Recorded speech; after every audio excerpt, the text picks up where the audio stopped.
Sonia, and then I believe we will open it to the Q&A for the audience, because it's very important that we engage with them and this becomes very real. I'm sure a lot of them will have a lot of questions, especially now, and like Dr. Dina said, we are really online all the time now. So I'm sure a lot of people will have questions, and it's always good to engage with them. That's basically it. I will give a few housekeeping remarks at the beginning. I'm not quite sure, do we have translation? Do we have simultaneous translation for non-Arabic and non-English speakers? No, not this time, sorry. So that's, yeah. All right, so I won't have to mention that. I just wanted to, you know. Yeah. And then also wanted to ask Soraya, who will be manning the presentation? You will be managing the presentations, the slides, Soraya, right? You will share with the audience? I've given access to both Julia and Sonia so they can manage their own. Great. All right. See what are the remarks and inputs? Okay. One more thing. No, I think that's it from my side.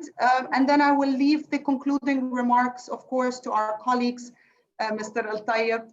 And it's so good to see you. Always good to see you. And of course, Dr. Dina. And then we will open,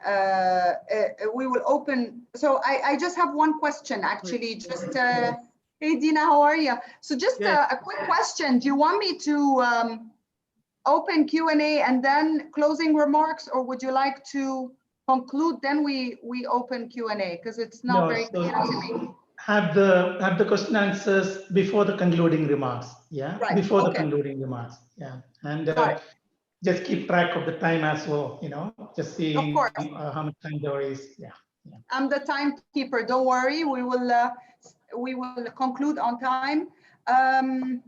Just wanted to please kindly ask all the speakers to be muted when you are not speaking, so we kind of avoid the surrounding sounds. And that's about it. I think we can open in 2 minutes. Soraya, what do you think? Yes, we already have a good mass of attendees, so we're on time. Super. So good luck all the speakers, yeah, and looking forward. Okay. Thank you, sir. Thank you all.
Good afternoon, everyone, participants, esteemed guests, viewers, esteemed panelists, speakers, Your Excellencies, and honorable partners.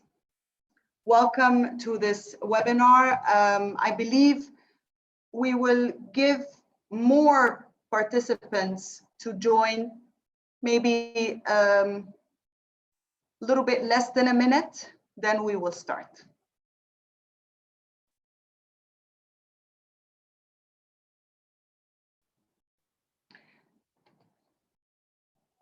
I will go through a little bit of housekeeping before we start the session, since we have a little bit of time. We will have all the opening remarks and the presentations first, and then we will conclude with questions and answers session. You can leave your Q&A, your questions in the Q&A designated section. I will be able to call on most of your questions depending on our time, but I believe that we will have sufficient time to answer all questions and queries.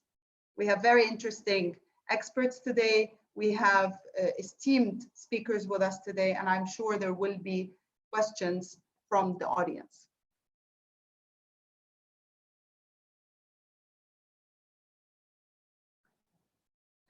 Good afternoon, everyone. I would like to introduce myself. My name is Mariam Farag. I am the head of corporate sustainability and social impact for MBC Group, media conglomerate in the region. I am also going to be your moderator for this session today. Today, we are gathered to celebrate the UN 75. UN 75 dialogues, it marks the 75th anniversary of the United Nations. And we took this opportunity to spark conversations globally on priorities for the future, the obstacles to achieving them, and the role of country level and international cooperation in making progress. These UN 75 dialogues provide an opportunity to reflect, to rethink, and to reignite discussions that engage all people on how to navigate the gap between the future we need and where we are headed. We have started a number of UN 75 dialogues since last month, since October. And this month, this particular webinar is marking the International Children's Day, which fell on the 20th of November. I'm a mother myself, so this day means a lot to me. And I feel that the topic today that we are tackling is a very interesting topic that has challenges, but also opportunities. Today we will tackle children's rights in the digital age, risks and opportunities. Without further ado,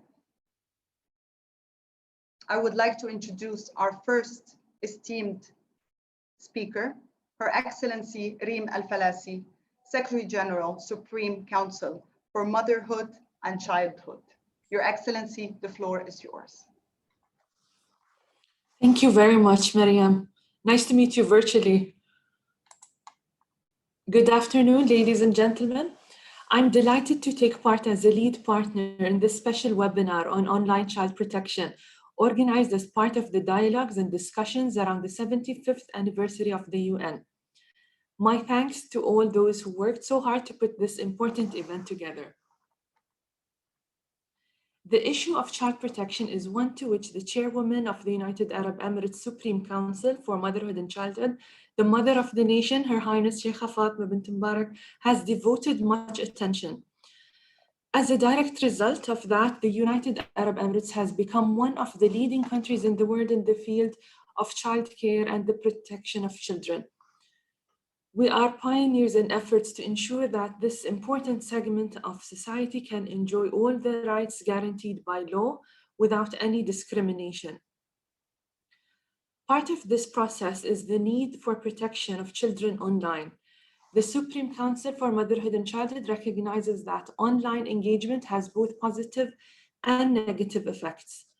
Access to the internet continues to increase rapidly around the world, while the current COVID-19 epidemic pandemic, with an online working and schooling has meant that yet more hours are spent online. I would like today to review a series of initiatives, campaigns, and projects that we have undertaken at the Supreme Council of Motherhood and Childhood with the context of COVID-19 to increase awareness of messages related to safety and protection online. One such initiative by the Council was arranging an online meeting between school children and their parents and the UAE's Minister of Education, His Excellency Al-Hamadi. During this meeting, the Minister explained the nature of moving to remote online education and what it requires from both the children and the parents, as well as preparations being made for the next academic year. He also discussed with the children the steps they need to take to prepare for their studies and forthcoming examinations. Another was organizing an online lecture by Mwazel Al-Gweisi from Abu Dhabi Police, which targeted parents.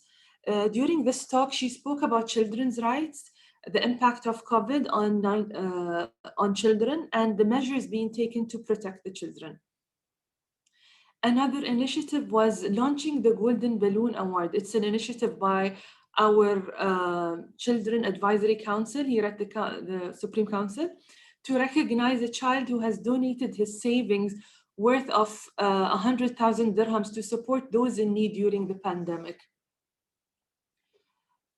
Protecting children from the risks that they face from online activities is an integral part of the UAE's efforts to protect children. We have therefore adopted a series of preventative measures and solutions designed to protect children from online risks. The Council has also undertaken activities in terms of communications, setting up online platforms to promote knowledge of messages relating to online safety and protection. As part of this, the Council has formed a partnership with Ministry of Interior and the International Computer Driving License Foundation. This partnership organized during the summer an online cybersecurity course, which presented research designed to inform students about prevention and protection issues related to the internet. One aspect of online protection, of course, is the issue of electronic bullying. To tackle this, the Bullying Prevention in Schools Award of the Council formed an alliance with the Ministry of Education to launch a National Bullying Week, Prevention Week, which ran from 18 to the 24th of November, concluding yesterday, to raise issues related to bullying and electronic bullying in particular. Also, members of the Emirati Children Parliament have joined the Dubai Foundation for Women and Children to create awareness videos on this topic. In more general terms, the UAE continues to make extensive efforts in terms of protection of children through creating a positive environment and the appropriate legislative framework to provide the health, ecological, educational, social, and legal needs for our children to prosper. The Council continues its work on a wide variety of issues related to children and online protection. Our success so far has been made possible because of the guidance and support given to us by the Mother of the Nation, Her Highness Sheikha Fatma bint Mbarak, for our ambitious programs to promote the interests of both mothers and children. It is my hope that this important event today will help to enlighten us more in what we can continue to do to serve our children and provide them with the online protection that they need. Thank you. Thank you, Your Excellency. Thank you very much. I would like now to welcome Lieutenant Colonel Dan Ahmed, Director General, International Affairs Bureau, UAE Ministry of Interior. Welcome, the floor is yours.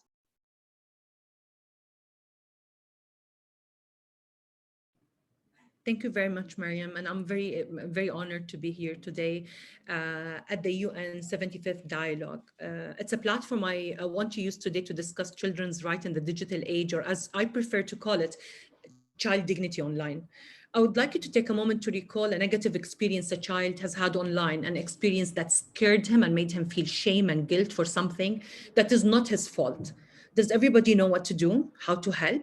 In these all too frequent scenarios, as a parent, teacher, professional, or faith leader, are they all aware of their responsibilities, their influence, and their ability to support and heal? I ask this because it's imperative to understand that we all have a responsibility online to protect the children in our care, from governments and tech giants to family and faith leaders. Each of us has a part to play in making the world a safer place for children. We know today the depths of the damage a child could suffer with one misguided step. Through our work, we at the Ministry of Interior have become painfully familiar with the dark world of child abuse and grooming, as well as the risks of sexting, sexual extortion, and the impact of these types of abuse can be devastating. In order to fight these horrific crimes, we continue to develop our capabilities. We're fortunate that the UAE law enforcement are backed by tough legislation and laws that conform to international laws and best practices relating to the rights and protection of children. A range of legislation, including Wadima law and combating cybercrime law, allow for severe penalties. We also have specialized prosecutors handling cases of OCSE. Our dedicated law enforcement agencies at the federal level include the Ministry of Interior, Child Protection Center, and the local level, including Social Support Center, Community Police and Criminal Investigation, and Forensics, are all on the same page. The MY has also supported the development and training of sector-specific child protection units. Child protection specialists and liaison officers will work in the fields of health, education, community development, social and support. These individuals will be licensed and appointed by the government to preserve and protect the rights of children. Although we're working to improve national capabilities and capacities through training and standardizing of procedures nationwide, this is not a fight that we can win alone. We have learned time and time again that it's a collective battle, best fought side by side by our counterparts in other countries. Child protection will always be the top priority of the UAE government. But as a predator continues to work across borders, so must we. As they continually find ways to exploit technology, we must have new modes of protection. Global partnership is imperative. We see the value of working with other governments, law enforcement agencies, industries, civil societies, organizations, and faith leaders on an international level. This can include partnerships on communication campaigns, amplifying messages of online safety and protection, or investigation and actual arrest. We're proud to be members of a number of transnational organizations committed to protection children, including the We Protect Global Alliance, of which we are permanent member, the International Security Alliance, the Interfaith Alliance for Safer Communities, and the Virtual Global Task Force. These organizations, more than some of our parts, we achieve far more together than we could working separately. As an example, I want to share with you the International Security Alliance with countries like Italy, Spain, Senegal, Singapore, and Bahrain along us. We have co-founded alongside France. We recently conducted a joint operation. This joint operation, 549 victims were identified and 771 perpetrators were arrested and 580 websites and app blocked. We did all of this in 3 months. Imagine the collective power if we really dedicated time and resources to go after them.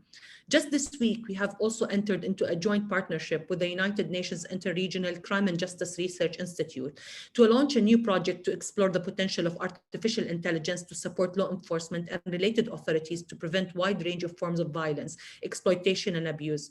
We are already seeing how powerful tools like AI are playing a role in safeguarding children using facial recognition software, with one example of it being used to identify 3,000 missing children in India in just 4 days from the launch of the pilot application. This is very encouraging. As the COVID-19 pandemic spread all over the world, resulting in lockdowns, curfews, and school moving online, children started spending more time online, much of it unsupervised. The internet became a crucial lifeline, allowing us to stay connected to the world outside our homes, but within its dynamic, predators spotted an opportunity to take advantage. I leave you with one question that keeps me up some nights. With all the human advancement and progress in medicine and science and technology, why aren't there more innovative technology solutions geared towards sexual exploitation of children? How come? And who now holds the better strings to pull to make a real difference? Ladies and gentlemen, if not us, who? Thank you. Thank you very much, Lieutenant. What I've learned from your very inspiring and knowledging and enriching speech is that partnership is very important to protect our children and to protect the youth, the present and the future, we have to partner together. It's a collective responsibility. And you have mentioned a lot of partnerships, a lot of initiatives that took off and in fact saved so many lives. I mean, 3,000 children saved in just a few days in India. This says a lot. It says that action, that creativity and the technology is there and the will is there. We just need to take action.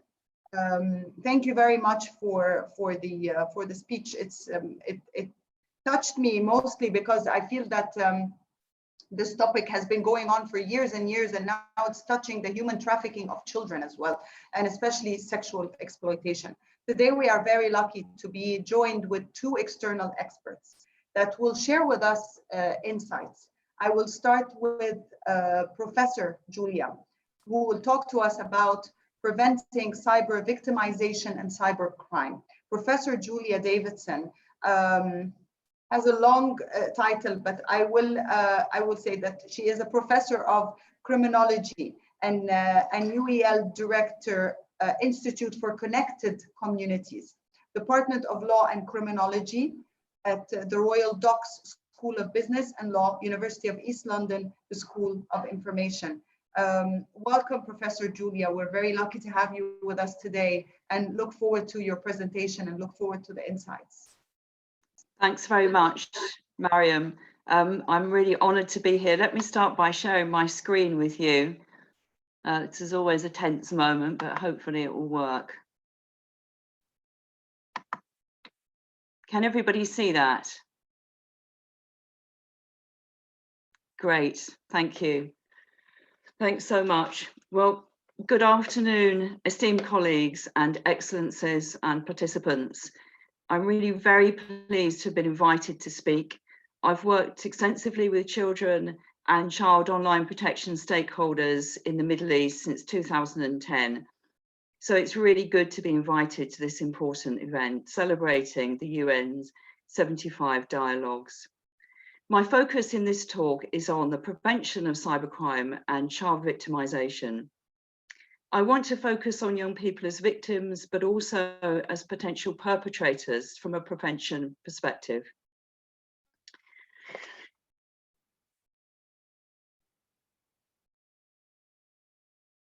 I'm just trying to move through my slides, which isn't. Ah, there we are. Can everyone see the second slide? Thank you. There is no agreed definition of cybercrime in the literature. The definition from Gordon and Ford, which is on the screen, is the most frequently referred to. There are, however, many different types of cybercrime, I'm sure you're all aware of this, that cover a whole range of offences. Some of these offences are not legally recognised in criminal law in some jurisdictions, and legal definitions differ, as you'll know. So cybercrime offences are broadly categorised as cyber-dependent or cyber-enabled. And you can see this covers a real range of different types of behaviours, from child sexual abuse material, the production and distribution of child sexual abuse material, to child grooming and live streaming, but also includes other offences such as illegal data acquisition, religious offences, system interferences and hacks. So a whole range of behaviours and offences are included under the general umbrella term of cybercrime. I want to move on to looking at cyber victimisation. And you will know that this includes, for example, cyberbullying, sexual abuse, sexting, revenge pornography, and violation of other rights such as privacy. Cyberbullying, it's interesting that Dana mentioned cyberbullying as being an area of concern for the UAE. I was really pleased to hear about the work that's ongoing there, because the last national survey that we conducted in the Kingdom of Bahrain in 2016 indicated that cyberbullying was a key concern for young people and children. Child sexual abuse material is another form of victimisation. And of course, we know from our police partners that the amount of CSAM has increased exponentially during the COVID pandemic. You can see the number of reports in 2019 alone, most of which were on Facebook. The reports were received from Facebook, but this was a report by NCMEC. Grooming remains a problem as well, and we know that the incidence of grooming has risen exponentially during the pandemic. So you can see at the bottom, the IWF, the Internet Watch Foundation, which is the Internet Watch body in the UK, reported a 50% increase in grooming during the pandemic. There's a growing problem as well of self-generated indecent content. So this is where young people take indecent images of themselves and then post those indecent images. And we do know that some of that content is produced during the grooming process and so is coerced. So I wanted to outline, in terms of looking at prevention, which is what you've asked me to do today, I wanted to outline some of the challenges around prevention. The UNCRC is a key instrument in respect of combating online child sexual abuse and other forms of child abuse. And it's about to be updated to include digital, which is absolutely key.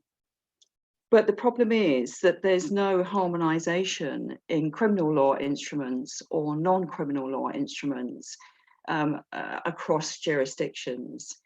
So what we have is online child protection provisions appearing in other areas of the law. So, for example, we find these provisions in child welfare legislation, in communications and online harms legislation, and in fact in cybercrime legislation. So, for example, the EU Cybercrime Convention, which was adopted in 2001, first dealt with child sexual abuse images, but in a very limited way. Now, the problem is because child online protection appears in other areas of the law, it isn't always the primary concern. So those areas of the law may, for example, be focused not necessarily on the best interest of the child, but are often focused on commercial interests or on the right to privacy.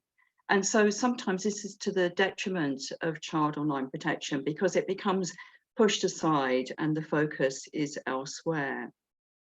I think another legal challenge across jurisdictions is the age of consent, because the age of consent is seen to be, as you know, the legal definition of child, and this varies widely across jurisdictions.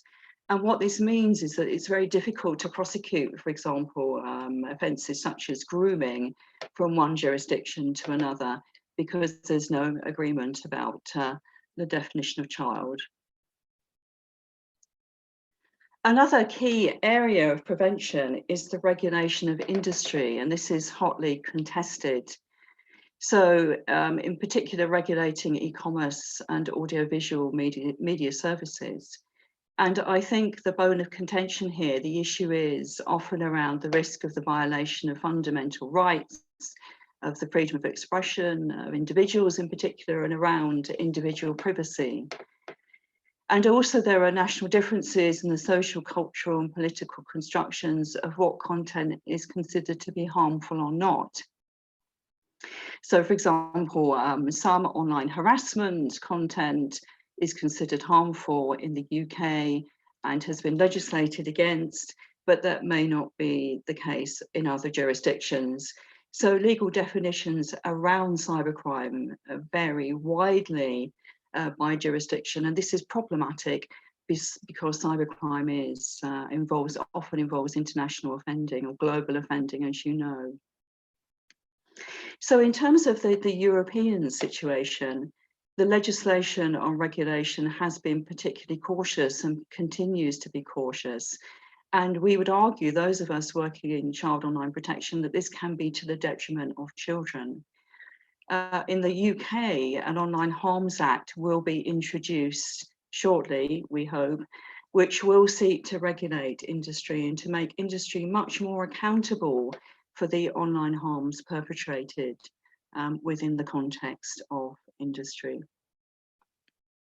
I just wanted to share with you very quickly a prevention case study.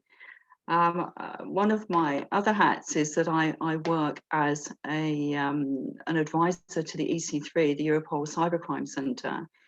And one of the roles we play is to identify with them, with practitioners there, key research areas, key practice areas that need research focus.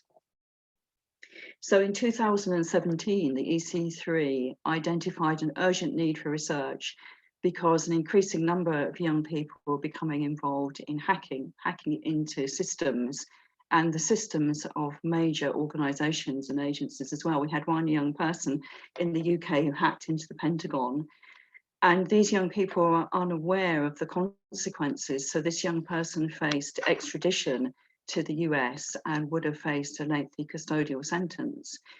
And so we have an increasing number of these cases in the UK as well and worldwide. And so the EC3 wanted to develop an awareness raising programme to help young people to understand the differences between legal and illegal online behaviours and to appreciate the consequences of these actions. And so key findings very quickly from this research suggested that the young people have an exceptionally high IQ, an interest in and aptitude for technology, so they're very tech savvy, derive intrinsic pleasure from online challenges. The importance of online reputation is of great importance to them, particularly with the peer network. And the peer network serves to normalise and encourage this illegal behaviour. And so as part of this research, the EC3 developed a youth awareness programme, an EU-wide youth awareness programme. And we've recently started work on a €5 million H2020 grant, which seeks to expand this small-scale study across 8 European countries with 13 partners. So it's the largest study of the human and technical drivers of cybercrime. And our part of the work focuses on online offending amongst young people. And so in terms of the recommendations from this research, we recommended that the development of positive and legal pathways for these very gifted young people, awareness raising through schools, for example, and a kind of wider awareness raising programme, industry collaboration with law enforcement and policymakers, and diversion. So we've been working with Microsoft and other organisations to develop digital champion programs so that these young people, so that we can harness their skills and make sure that they use them legally online. And just to show you, this is the awareness raising programme that the EU developed on the basis of our research. The EC3 developed this on the basis of the work. And it involved their work involved other diversion techniques as well. So International Cybersecurity Summer School, Cyber Olympics and hackathons for young people to divert them.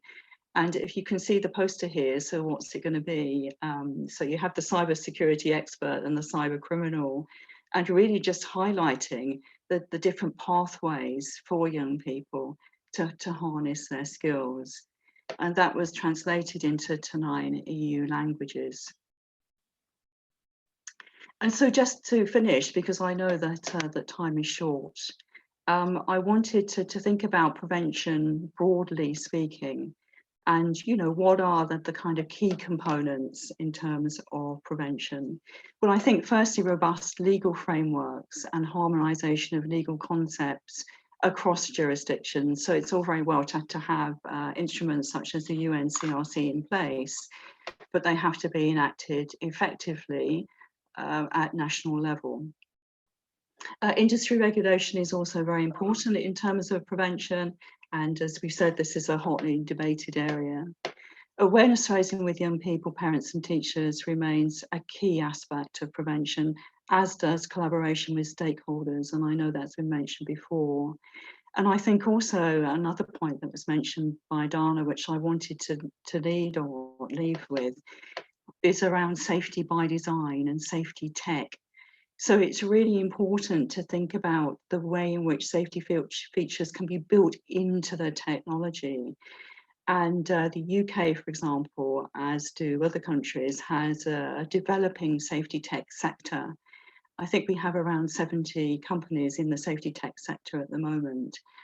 And we've recently done evaluation and taxonomy of the UK safety tech sector. I'll put the link at the bottom so you can have a look at the publication. We developed that in collaboration with the UK government, the Department for Culture, Media and Sport, but do have a look at that.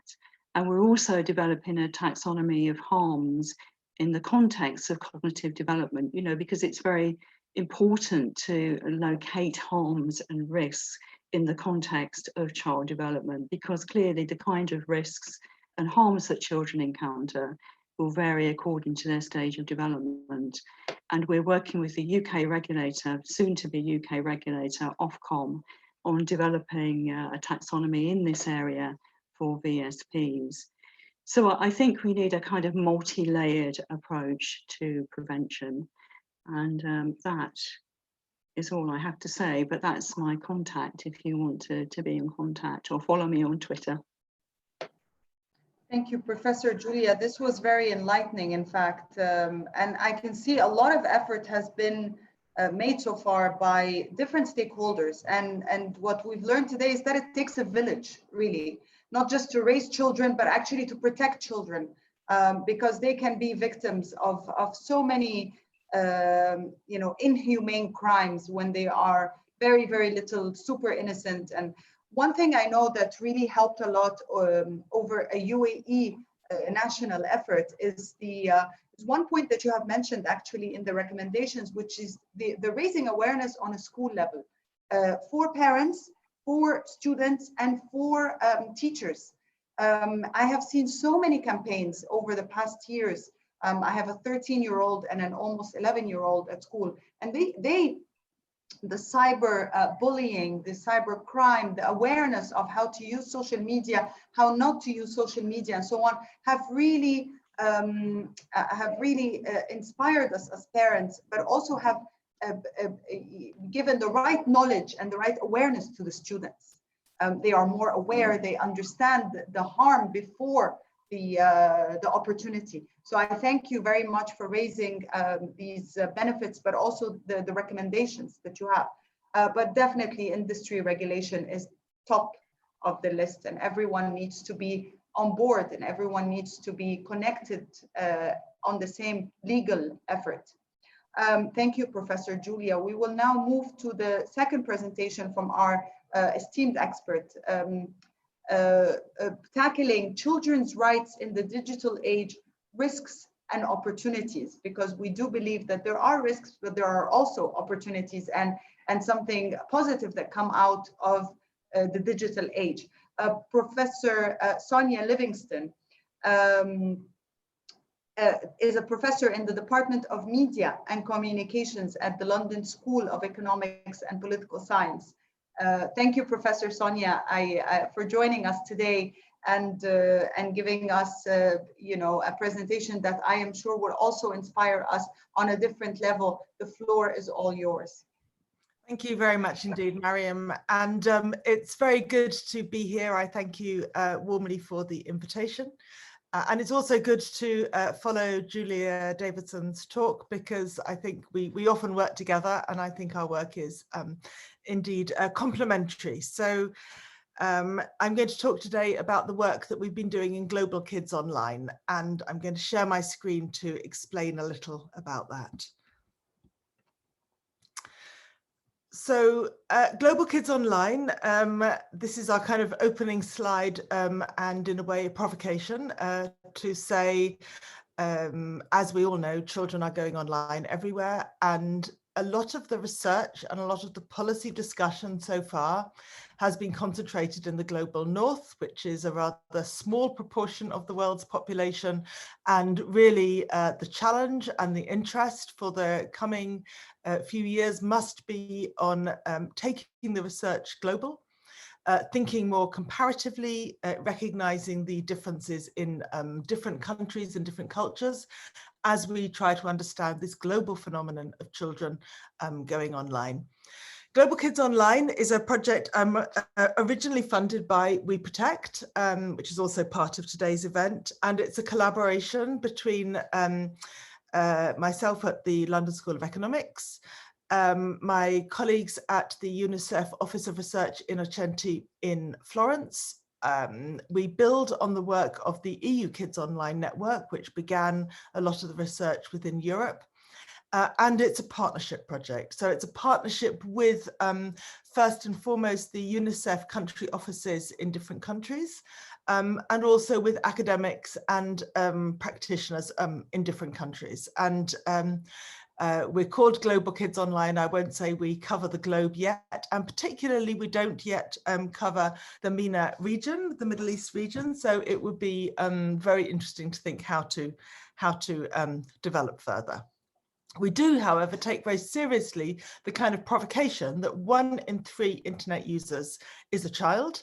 And so far, the internet, we contend, has been developed largely for adults and with adults in mind, and to the point where children are almost invisible online. And our ambition is to rethink the internet in ways that respect children's rights. So I will begin with a rights framework because that frames today's event and also our own research. And I want to point to, on the left, the policies already in place by the Council of Europe, and on the right, the developments happening by the UN Committee on the Rights of the Child. So on the left, the Council of Europe at the end of 2018 adopted its recommendation for the guidelines to respect, protect and fulfill the rights of the child in the digital environment. And the Council of Europe, of course, is a European body, though there were observers present and experts present from international and UN organizations helping to devise these guidelines. Because in my experience, this was a very focused and detailed effort to answer the challenge that Julia posed at the end of her speech, which is how do we turn the UN Convention on the Rights of the Child into ideas that can be implemented practically in different national contexts. The handbook for policymakers is in fact going to be launched on December the 10th, Human Rights Day. So that's going to be very new, and that tries to take the guidelines and really give some very practical guidance to policymakers on how to face the challenges of realizing children's rights in relation to the digital environment. Then on the right, as I hope everyone knows, or as I would love you to know more about, the Committee on the Rights of the Child is now producing a general comment. A general comment is a kind of short authoritative statement that tries to explain, in this case, how the Convention on the Rights of the Child, which was of course developed before the internet, can be implemented in the digital age. And the general comment, it currently exists in draft. You can see it on the OHCHR website. And many countries from many parts of the world have already responded to the consultation on the comment, and the comment will come out next year. So that's the kind of framing, and as Mariam said, the framing of human rights and children's rights leads me to think about balancing rights and, as it were, civil rights and freedoms, as well as the right to protection and all the other rights. Children, when consulted, and children were consulted for both the Council of Europe process and the UN Committee on the Rights of the Child process, children also talk of the right to access, the recognition that all of their rights today are increasingly mediated by and accessible through digital technologies. So all those questions of accessibility, connectivity, non-discrimination in access, and safety of access are all now part of the language of their rights.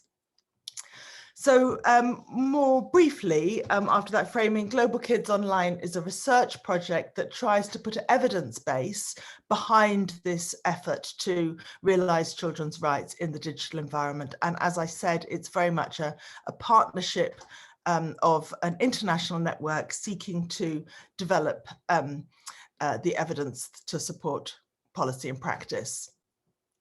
And our most recent report compares 11 countries. So I've put the URL on the bottom right of the screen and gives you a sense of the countries where we have worked so far and the many countries where we still hope to work. I hope especially including countries from the region taking part in today's event.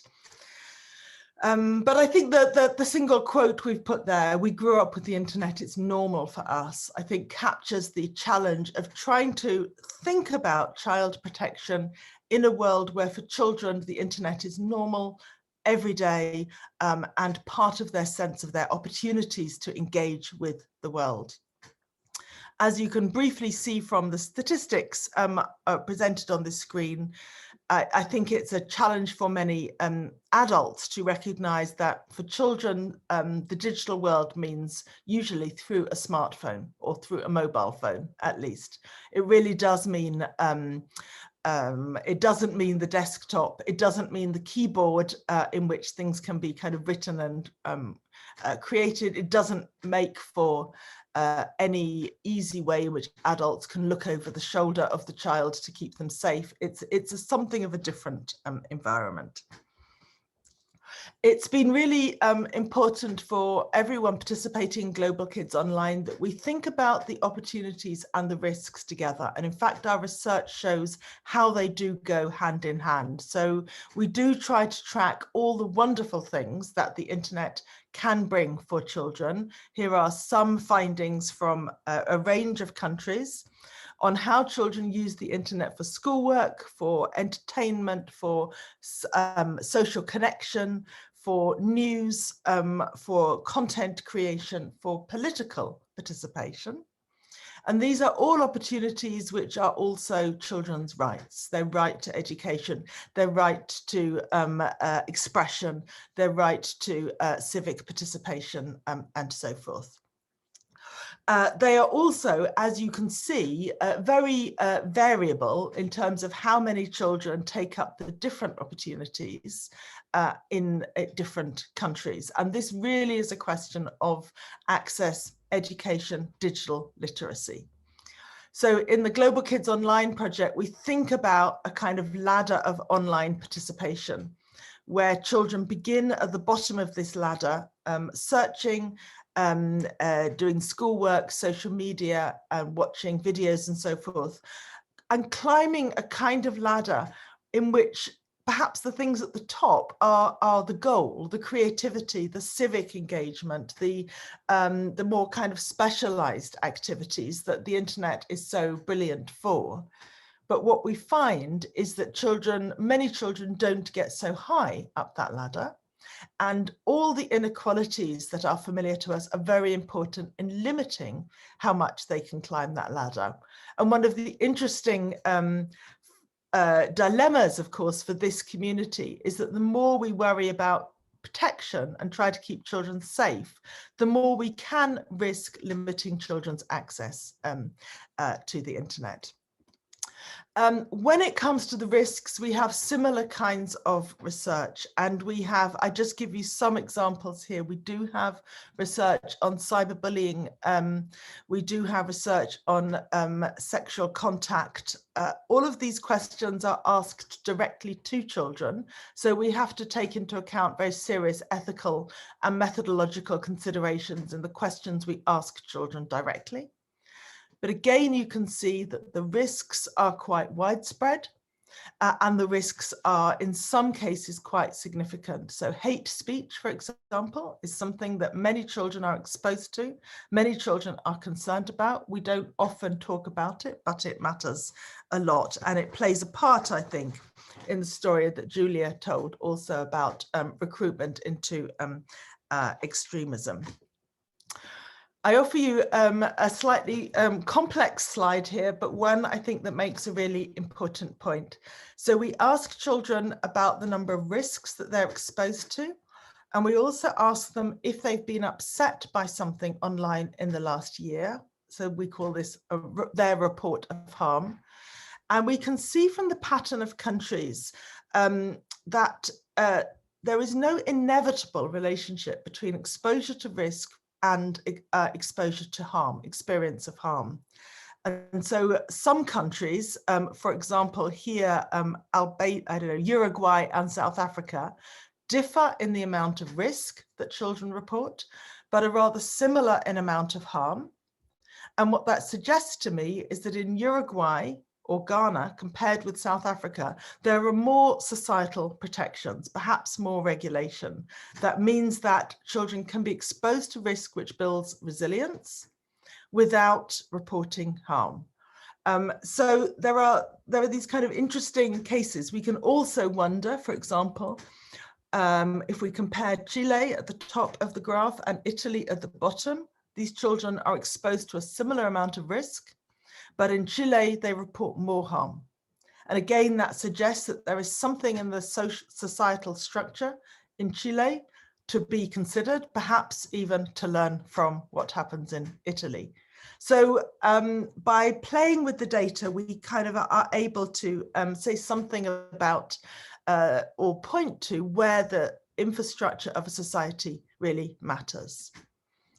I'll just make one point, because I know I'm at time, about the importance of adult support, which I think my previous graph suggests, because in any country we do research, we find that when something goes wrong for children online, they are likely to tell a friend, they're less likely to tell a parent, and they're very unlikely to tell any other supportive adult. And this is such a crucial finding, I think, for any country, that somehow the supportive adults there to help children are not hearing about the problems that children face.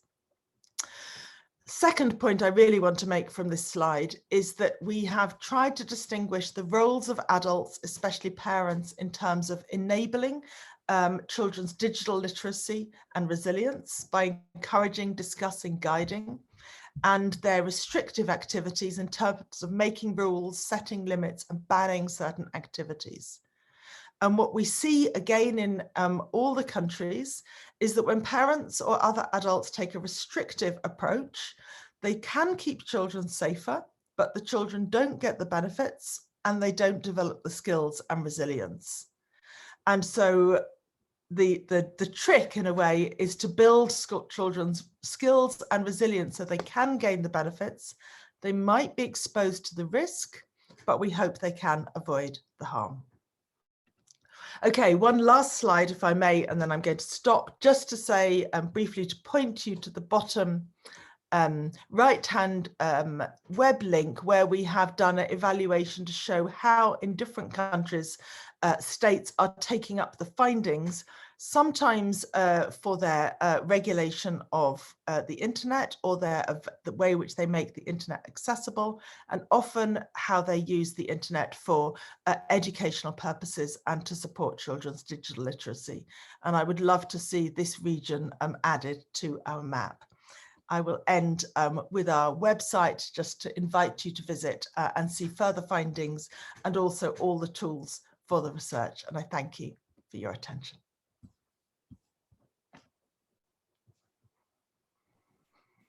Thank you very much, Professor Sonia. This was indeed very informative and full of details and solutions for us as well.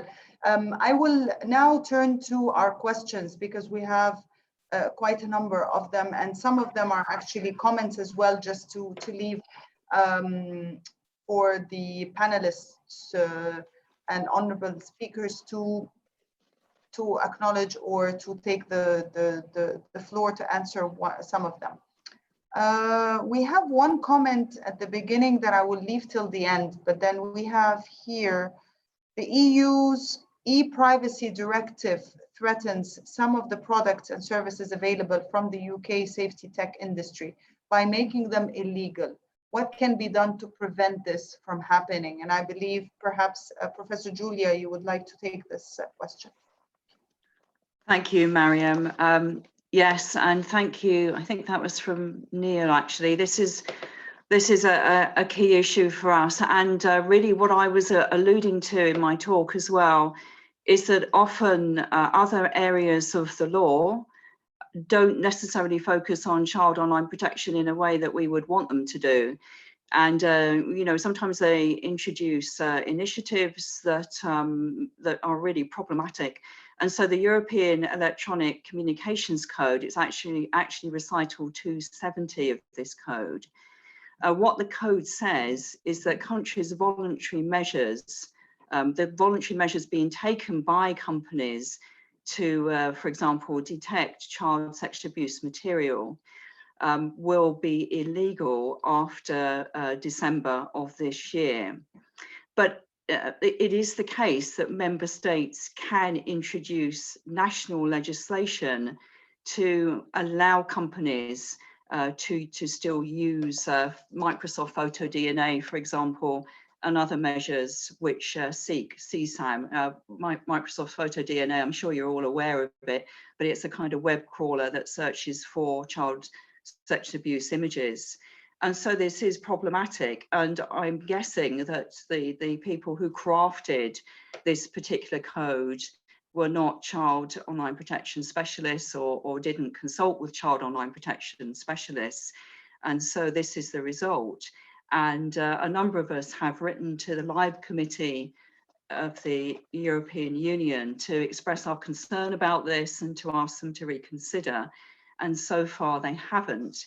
So I think it really is problematic. And of course, although you know, member states can legislate at national level to allow companies to use this kind of software, as we know, this takes time. So I'm not sure there's a quick solution to this, to be honest, but we'll keep pressing the LIBE Committee and hope that they will reconsider. Thank you, Professor Julia. Would any of the panelists like to comment on this particular inquiry? If not, I will move on to the next question. We have another question from how is children with disabilities or children with fit in all of this? Mr. Salim Al-Husseini, I'm not quite sure how we can answer this question, or perhaps you can be a little bit more specific with children with determination, as we call children with disabilities in the UAE and the region. Then we have another question from Ben. Thank you, Ben, for your question. Yes. I was going to, would you like me to say something about children with disabilities? Please, yeah. Please, by all means, Professor Sonia, thank you very much.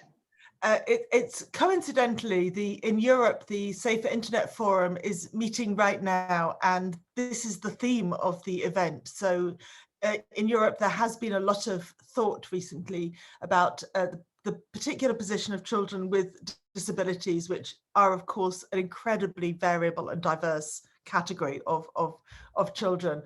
And the Council of Europe produced a big report last year called, I think, 2 clicks forward, 1 click back, which captures the intensity of children with disabilities and special needs in terms of their very significant need to go online, and the way in which the digital world can offer them opportunities to connect and gain information that is just otherwise lacking in their lives.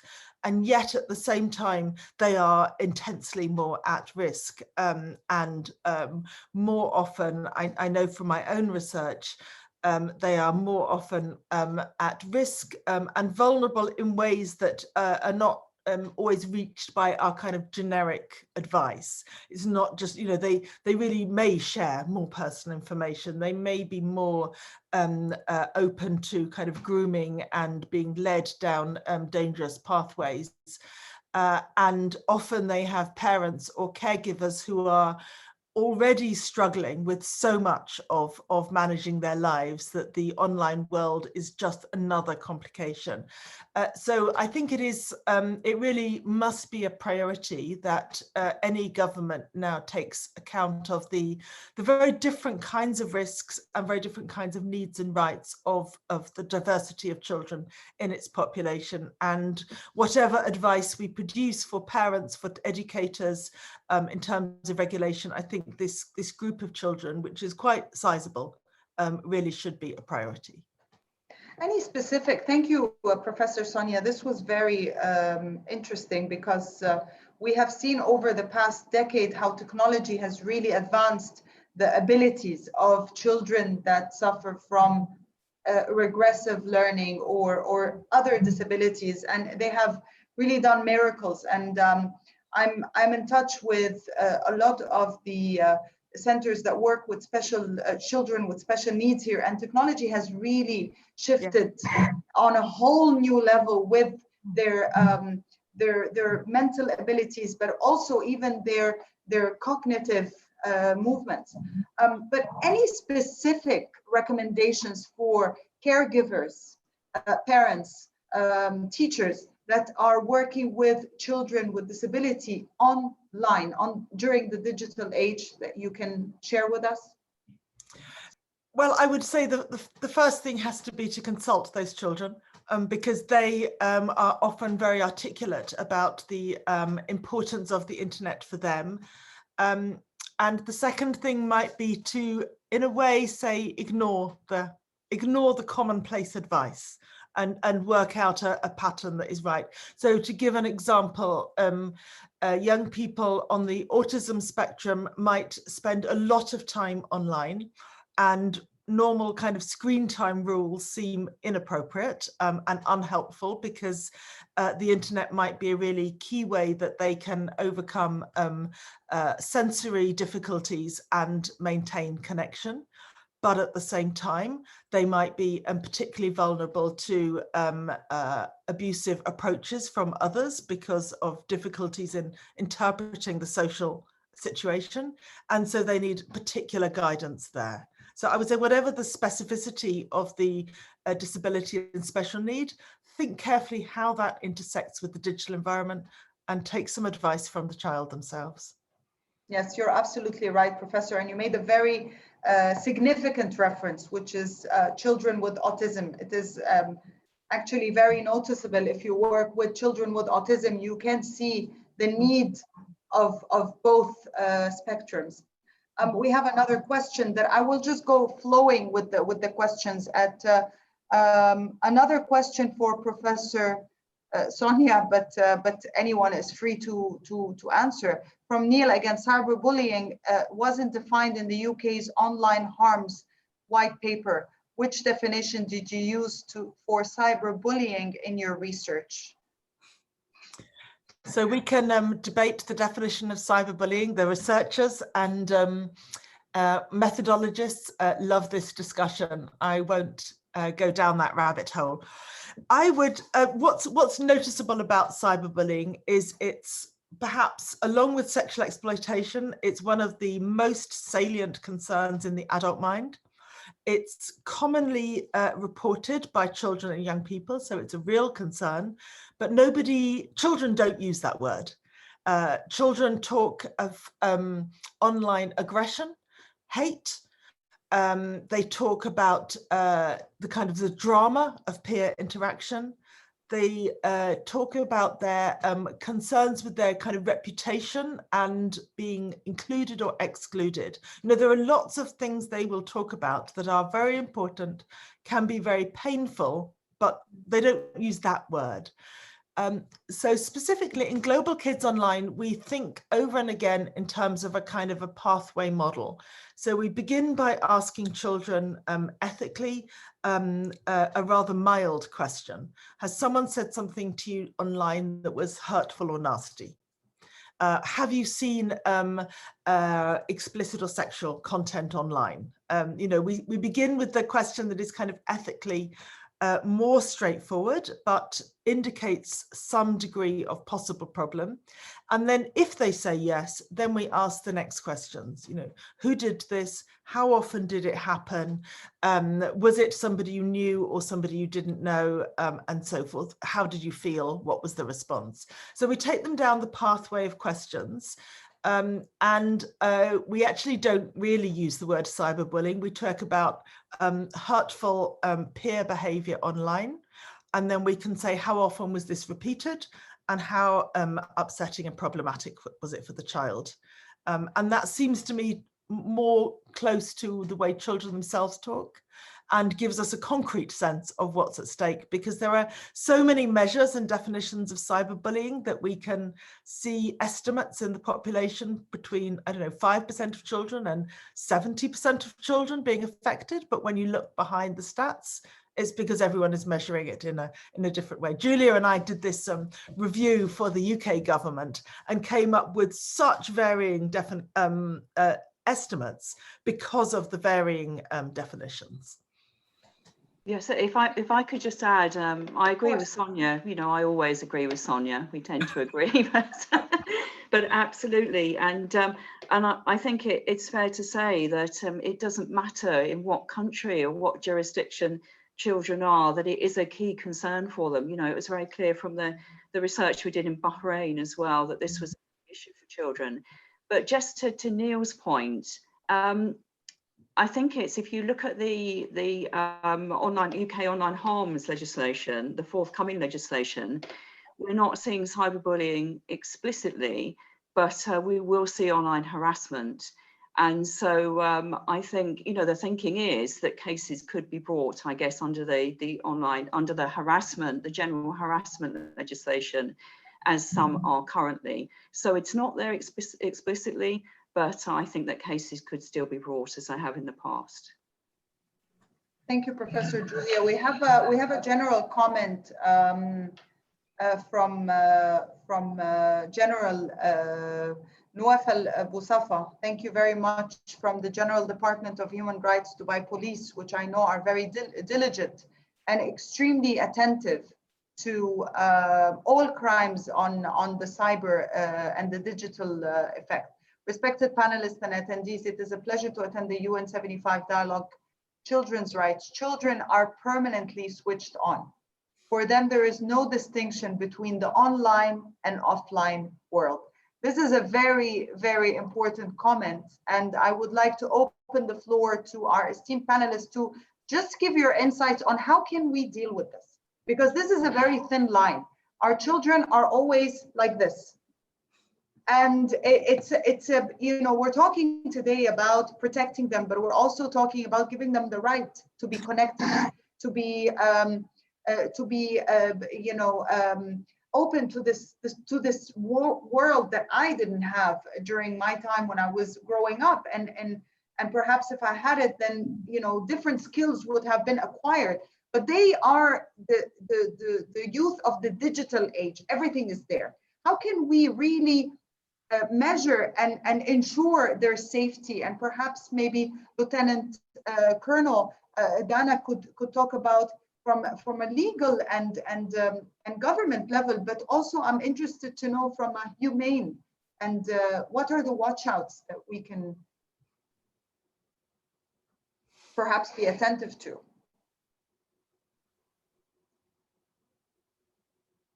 Anyone?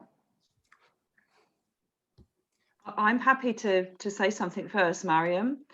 I think that's a really important point, and we've been conducting research with young people, as has Sonia, you know, all around the world, really, in the UK, in Europe. Most recently in Africa, we've been working in Rwanda with young people, and as I said, in the Middle East. And certainly it's increasingly a converged online, offline environment for them, absolutely.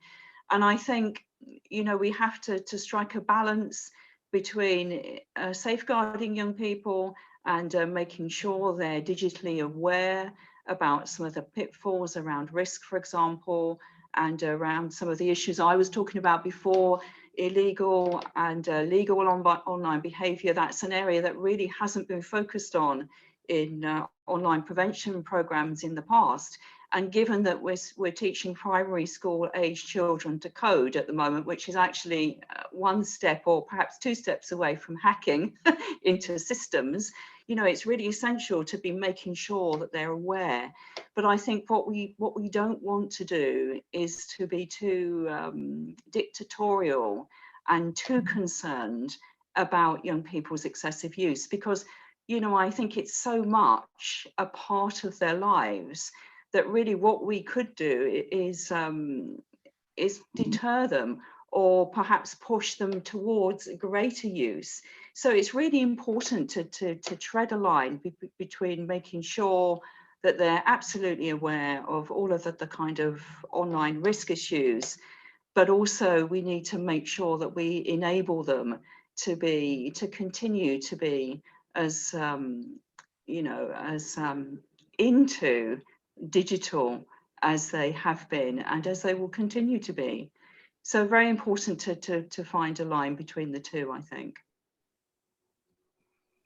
Can I add something which also picks up on one of the other questions?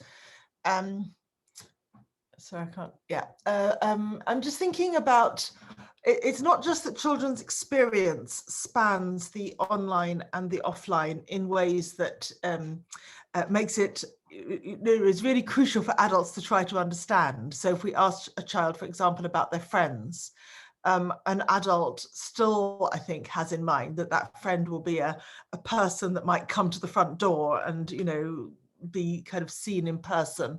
And for a child, it may be and it may not be, and it's probably someone who is known, you know, across different settings, online and offline. If we talk to them about their learning, we don't know anymore as adults if they're talking about reading a book or going, you know, visiting online websites, and they don't distinguish in their language. So I think it is right to think about the online and the offline as really fused in a radical way now. The point I wanted to make is that the risks and sources of vulnerabilities for children also now span those environments. So I think for a long time we've tended to think that when children are sitting in their home, the risks might be offline risks of poverty or family tension or violence in the street, whatever. But when they're online, the risks are online, aggressive people or sexual risks, whatever. But of course, what we see in the research is that they all go together. The offline risks in children's physical, located family, home or street or school find their way to making that child more vulnerable online. And the online risks that children encounter that make them vulnerable online also affect them offline. And so I think we need to start seeing how it is often the children who are at risk, who are already known to welfare services, who are already in some ways recognized as suffering from inequalities or disadvantage or difficulties in their lives. They're often already, they are likely also to be vulnerable online. And I still find that the various professionals whose responsibility is to look out for and support a child at risk offline, you know, a social worker, a health visitor, a doctor, they still don't ask enough about what is happening to that child online. Which spaces do they go to online? What risks are they encountering? We as professionals supporting children must also see how the child has the one experience and they can be vulnerable in different parts of their lives, and everything does connect. Absolutely, everything does connect. We have another question from Bia. Bia has mentioned on the back of the current discussion, I wonder if any of the panelists would want to comment on what the key and most important digital skills versus digital rights young people have, rather than just their risk of harm. And I believe we have been talking about this and we have been addressing them.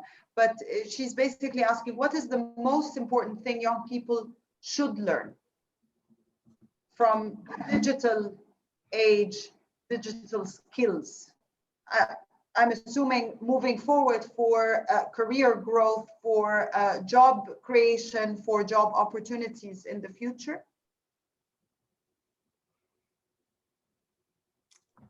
such as coding, such as well, I'll kick off and others will respond. I would say this is the age of information abundance, and never has there been such accessible information of every single kind. And when I say information, I mean information of all quality and including much misinformation. So I would say the #1 skill for children in the digital age is the skill of critical evaluation. They have got to be equipped as early as we can possibly manage to have critical questions in mind and to begin to make judgments. And even though those judgments are hard for us all, and we know from the research about misinformation, disinformation, that adults fall for it, adults can't make those judgments but even if for the youngest children, we can just get them to stop and think, just to question, how do I know? Where did that information come from? Do I trust this source? I think this is in an age of information abundance, it's just crucial.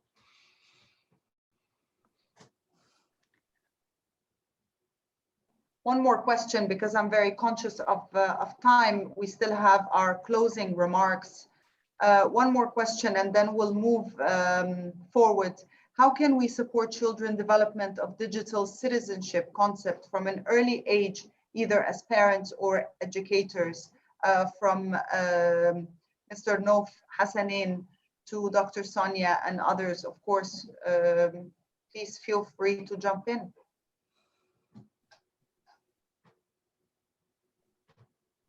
I'm happy to go first if nobody else. I think it's, as Sonia said, I think it's very important to be, you know, we are primary school children, very young children are using digital media, and we have to accept that. Children as young as 2, and from research in the UK, we've seen even younger children using digital media. So it's very important to, I think, you know, instill the idea of digital citizenship from a very young age. And clearly the way in which that's taught, or the way in which it's approached with young people and with children, would vary enormously at different stages of development. So, you know, it's very important for us not to think, well, we should be working with secondary school children from age 13. It's really necessary to start working with children from a very young age around a whole host of issues. So digital citizenship should include online safety. It should include legal behavior online. You know, it should include, for example, ethical behavior, protecting the digital footprint. So a whole range of issues, and really the younger the better, I would say. Good question. Thank you, Professor. If you don't mind, I'm going to take one last question because I think it's very important. We had a question in relation to this discussion on children's rights to be connected and know their distinction between online and offline as it is what it is. To this, worth to mention that okay, so Tony wants to say that the internet was made by adults for adults without children. So it has some problematic aspects somehow. You know, just like the phone, just like the iPad, just like so many things that have disrupted our lives, and suddenly we you know, went to bed, woke up and found this online world that we live in at the moment.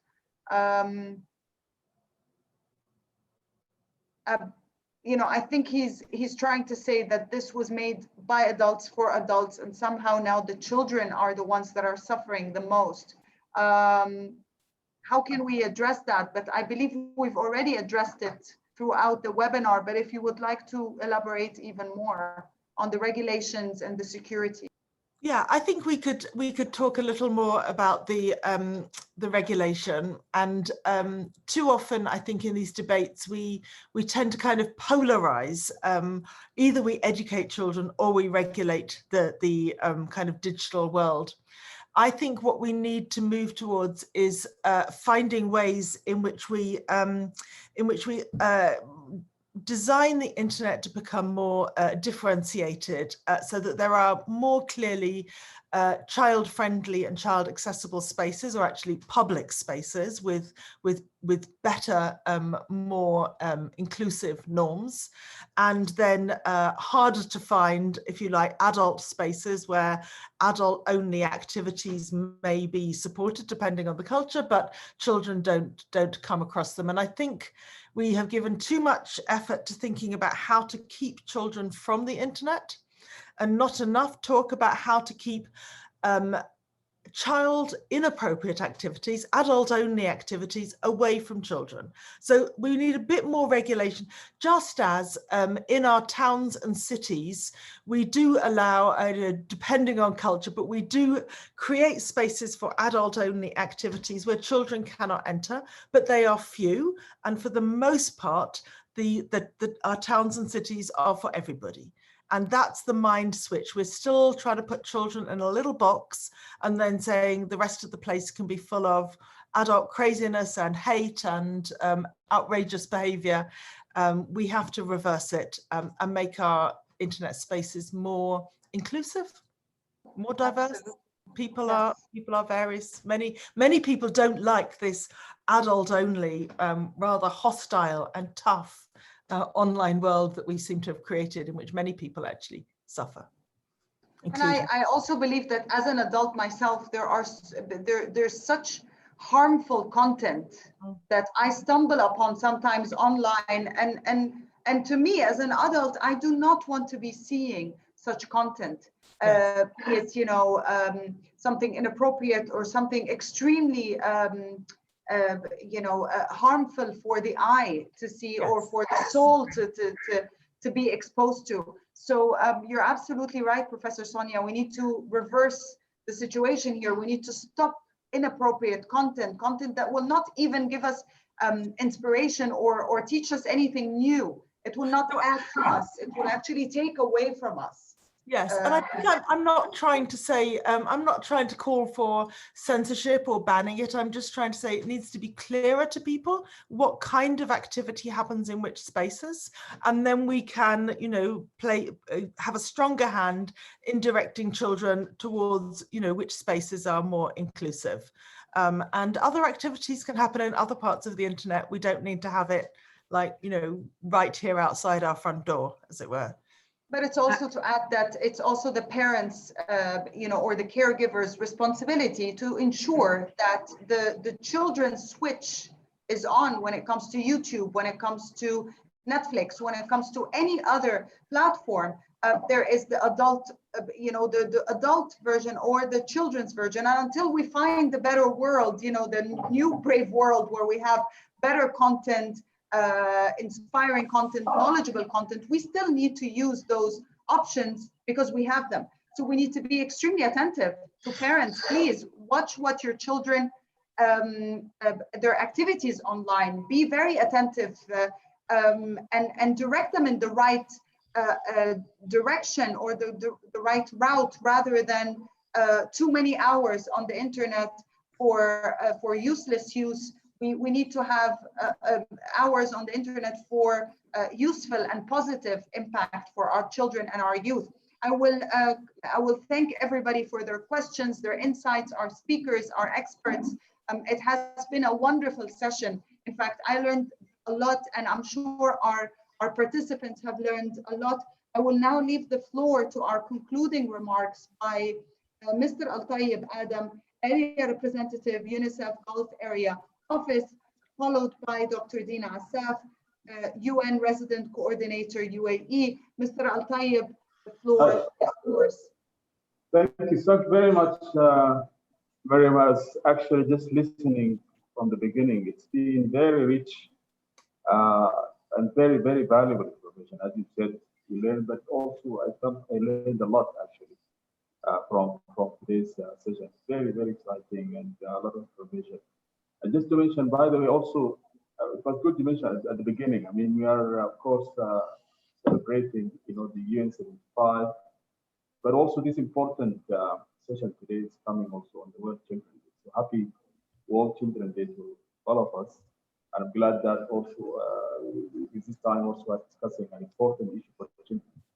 But also, I was very, of course, encouraged to hear during the open remarks by Her Excellency Balassi and also Lieutenant Colonel Dan Ahmed, all the different initiatives that has been taking place in UAE in terms of how we can protect children online and how we can see that children have safe engagement online. And I was also very encouraged to hear that children themselves has been part of this, as has been mentioned. And my Excellency mentioned that children, in the form of the Emirati Children Parliament, but also the Advisory Council of Children, they have been part of some of those initiatives, and I'm glad to hear of this one. As well as, of course, the legal framework and the law enforcement measures that were put in place. And just to mention maybe some few words. So it's quite clear, actually, this new age of digital technology and social media is filled with opportunities. And I think probably talk more, actually, about the prevention aspect of it. But, there are a lot of opportunities, and of course, there are also a lot of risks. And the internet and digital technology provide great opportunities for learning and entertainment, social inclusion, and civic engagement. I was very happy. I mean, to hear about this children online engagement ladder that one was talking about. It's very striking. I think it's talking about how we can bring children up the ladder. And I think now even with the COVID-19 situation where we have more online learning, I guess in that ladder we can include also the learning, for children. And I'm glad also to hear actually some of the comments and questions about what kind of skills children can learn from the digital technology. And we talked about skills that can help them to be protected, but also skills that can make them ready for future jobs, as has been mentioned. Yes, examples that came in terms of the online the critical evaluation and other skills. Now this is this is the world we are moving in that direction, and COVID-19 has also bring that more. So just to mention, I'm glad that it's being increasingly used for that purpose. I mean, the technology and internet, where children are using their mobile phones, for example, in life-changing applications such as the Internet of Good Things. The Internet of Good Things is a UNICEF-led initiative, which is delivering essential information and life-saving tips on maternal health, hygiene, emergency, information on diseases such as cholera, HIV, and sexual health for adolescent child on life protection, positive parenting techniques, and more. To date, more than 30 million users have accessed Internet of Good Things since its launch in 2015. 60% between the ages of 13 and 24. So that's like children and young people, and hundreds of thousands more every month benefit from the Internet of Good Things and get free life-saving and life-impacting information. Again, with the rapid expansion of mobile phones, as you just mentioned, I think now most of the digital engagement is taking place on mobile phones, smartphones everywhere in the world. And the use of smartphones, there is tremendous opportunity to reduce equity and knowledge gap. And I think Medina has talked later on about sustainable development goals and how technology and digital technology can also help to kind of accelerate progress towards that one. However, that basic internet connectivity still remains a challenge for children in the poorest countries. I think that's, of course, the case now in rural areas. Right now, unconnected children are missing out on educational resources and access to global information, as well as opportunities to learn digital skills, as we just talked about, explore friendships, and develop new forms of self-expression. Coming to the risk, which has already been mentioned, associated with online engagement, you have already seen that with the proper safeguards, the world's most disadvantaged children will face even greater risk when exposed to online risk of harm. The internet and digital technologies have amplified traditional dangers and created different forms of risk and new form of harm. I mean, all this mentioned, but just to summarize from my side, some key forms of risk and harm into 4 main areas. Children can be exposed to violent content online, such as videos or images depicting sexual violence or unwanted exposure to pornography. Children who are using technology may be putting themselves at risk. Of course, this may be sharing highly personal information. Another risk is where children establish relationships with people online that they don't know. I think that already came up in the different aspects of discussion and have and where they are unaware of the risk of potential consequences. Third main area is that children can be victim of peer negative behavior. We talked about that one. And just finally, say children also may be victims of sexual abuse and exploitation. And we need framework for frame discussion of children engagement in digital framework, the world, the context of the development, as you just mentioned, that's important, well-being, protection, learning. And, but it's critical to ensure that not a single child is harmed because we were negligent in our task of identifying and mitigating those risks. We talk about the prevention aspect. I think, I guess, Sonia talked about the different prevention aspects of it, the post-level legal framework, industry regulations, and awareness. Awareness is key, I guess, among parents, children, and young people. So I don't want to take more time. I think just to mention UAE, of course, as we have heard, is making progress in each of the different areas that has been mentioned now in terms of the protection of children online. Also, our engagement, our ongoing work on children protection with various partners focus on child protection system, particularly social workforce development, offer huge opportunities for addressing the issue. So I'm really delighted to acknowledge the leadership role played by the various entities in the UAE, in particular those entities who are part of today's event. I mean, the Supreme Council for Muslim Children Childhood, where leaders in this area was always provide leadership on addressing issues of child rights, child protection. Also, the Minister of the Interior also has specific focus on children. We just heard from Colonel Jan Ahmed. But also appreciate, of course, the leadership that's been provided by our UN resident coordinator and the Deputy of the UN Secretary General on child rights. So really, thank you so much. And of course, our great expert speakers, Julia and Sonia, excellent, information. Miriam Farage, our friend, also excellent moderation. Thank you so much. Thanks for MDC Level. Thank you.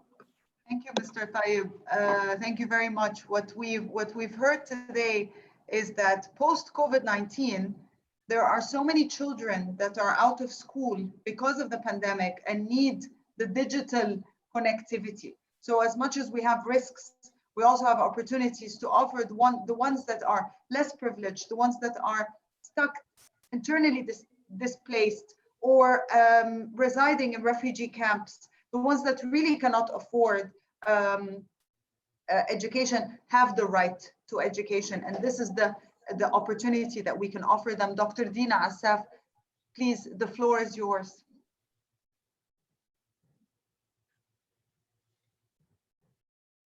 Dr. Dina, you're mute. You're on mute. Yes, I'm realizing I'm.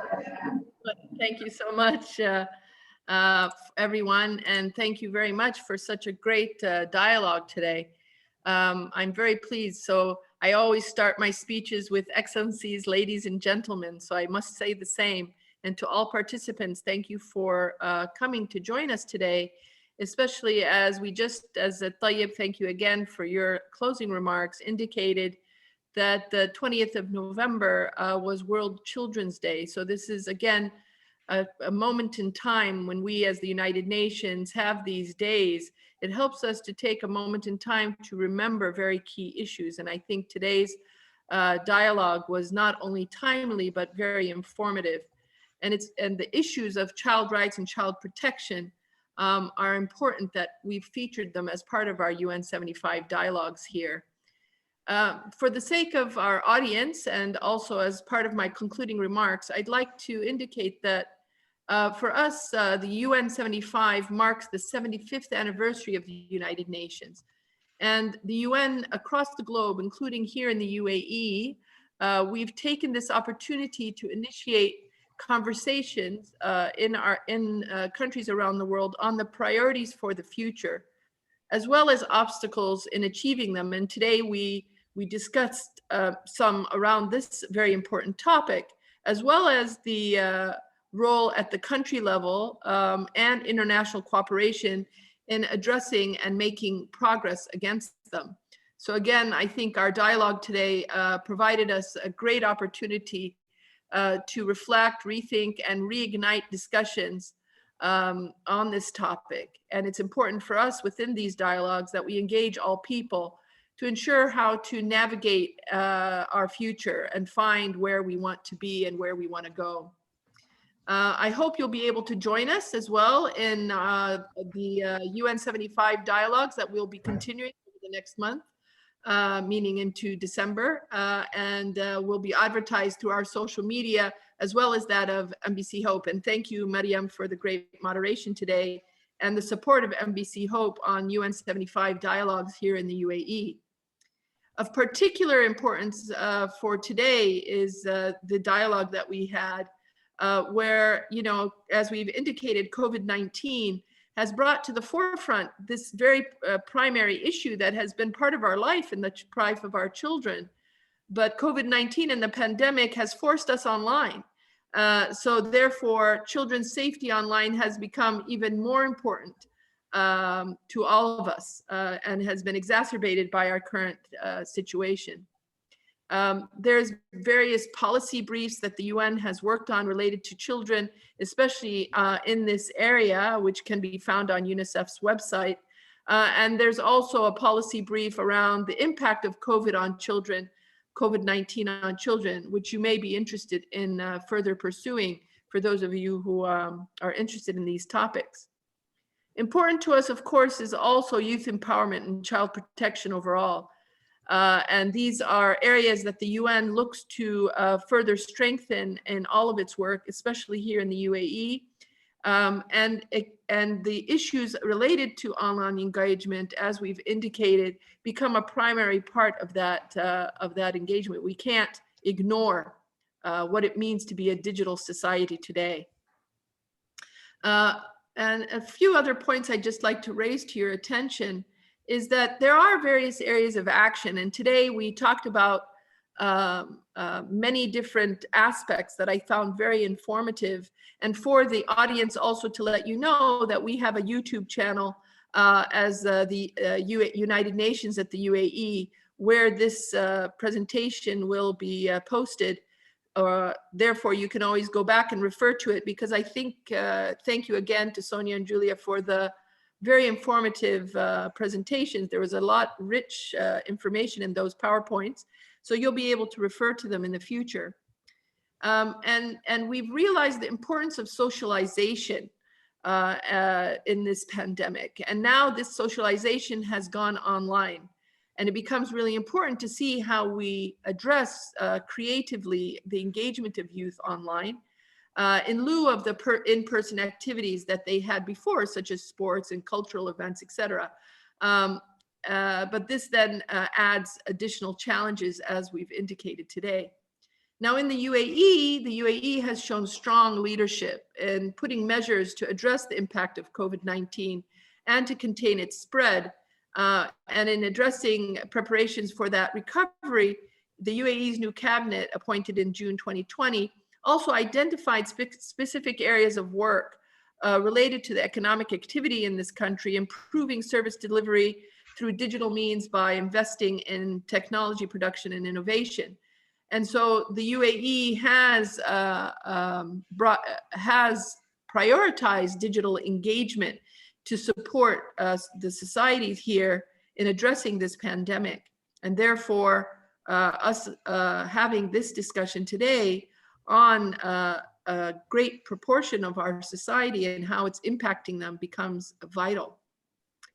I also want to bring to your attention, for us as the United Nations, how central technology is to the realization of the Sustainable Development Goals, the SDGs, and that we've prioritized this issue. So for example, in December 2018, the United Nations General Assembly adopted a resolution asking key UN bodies to update findings on the impact of key technological changes vis-a-vis the 2030 agenda. And for those of you who may not know what the 2030 agenda is, that's referring to the Sustainable Development Goals, which are our common agenda over the next decade to reach by 2030. And in the resolution, there was a quote which indicated very specifically, which encouraged member states to continue to consider the impact of key rapid technological changes on the achievement of the Sustainable Development Goals and targets in order to challenges, promote the development of national strategies and public policies, science, technology, and innovation roadmaps, capacity building, scientific engagement, and to share best practices.